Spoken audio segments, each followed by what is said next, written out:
আসসালামু আলাইকুম। আজকে আমি কয়েকটি বিয়োগ অঙ্ক করব, সেটা তোমাদের সাথে শেয়ার করব। তাহলে চলো শুরু করা যাক। নম্বরে বলেছে 45 থেকে 23 বিয়োগ করতে।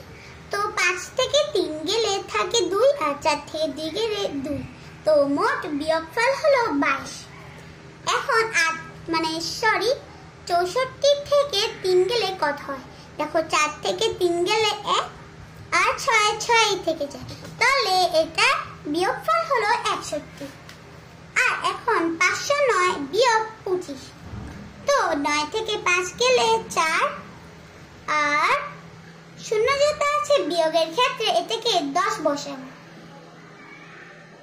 তো 10 থেকে 2 গেলে 8 আর আমরা এখান থেকে নিয়ে তো 10 বানিয়েছিলাম 4।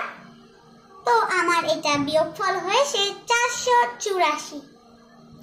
তো এখন আমি আরেকটা অঙ্কতে গেলাম। 729 থেকে বিয়োগ করব 56। তো 9 থেকে 6 গেলে 3 থাকে আর 2 থেকে তো 5 যাওয়া যায় না, তো এটাকে আমরা এখন 12 করব। 6 7 8 9 10 11 12। তো 7 হয়েছে, 2 7 নিব, যেহেতু এখান থেকে নিয়ে 12 করেছি তাই এটা হয়ে যাবে 6। তো এটার বিয়োগফল হলো 673। তো সবাই ভালো থাকবেন, সুস্থ থাকবেন। আল্লাহ হাফেজ।